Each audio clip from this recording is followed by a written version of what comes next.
এখনই যদি মাথা এত গরম থাকে, চৈত্রে কি করবেন বলেন জামায়াত আমির। নির্বাচন ঘিরে দেশের বিভিন্ন স্থানে সহিংসতা ও অনাহানির ঘটনায় উদ্বেগ প্রকাশ করে জামায়াতে ইসলামীর আমির ডক্টর শফিকুর রহমান বলেছেন, একদিকে ফ্যামিলি কার্ড দেওয়া হচ্ছে, অন্যদিকে মা বোনদের গায়ে হাত তোলা হচ্ছে। আমলার সঙ্গে জড়িতদের উদ্দেশ্যে তিনি প্রশ্ন রেখে বলেছেন, এখনই যদি মাথা এত গরম থাকে, চৈত্র এলে কি করবেন।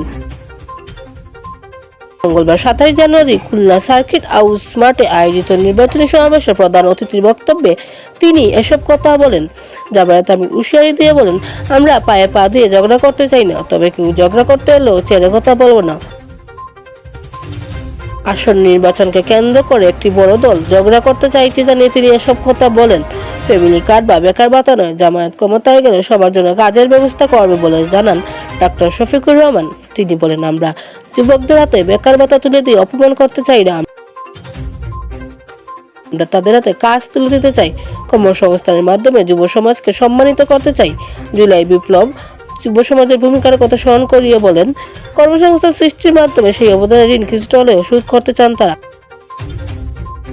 খুলনার শিল্প ও কৃষি ধ্বংস হয়ে যাওয়ার দুঃখ প্রকাশ করে জামায়াত আমির বলেন, বিগত সরকারের মূল নীতি ও লুটপাটের কারণে একের পর এক শিল্প কারখানা বন্ধ হয়ে গেছে। জামায়াত আল্লাহর ইচ্ছা ও জনগণের রাহে রাষ্ট্র ক্ষমতায় এলে বন্ধ মিল কারখানা চালুর পাশাপাশি নতুন শিল্প প্রতিষ্ঠান গড়ে তোলা হবে।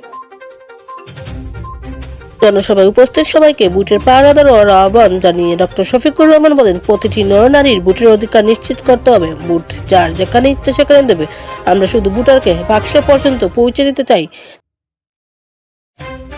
তিনি আগামী 13 ফেব্রুয়ারি একটি অভিশাপ মুক্ত বাংলাদেশ গড়ার প্রত্যাশার কথাও জানান। এ সময় তিনি দীর্ঘ 17 বছরের ফ্যাসিবাদী শাসনামলে এবং 2006 সালের 28 অক্টোবর লগি বইটার ঘটনায় নিহত শহীদদের রুহের মাগফিরাত কামনা করেন। পাশাপাশি আহত, পঙ্গু ও কারা নির্যাতিত গুমের শিকার ও দেশান্তরী হতে বাধ্য হওয়া প্রতি কৃতজ্ঞতা প্রকাশ করেন।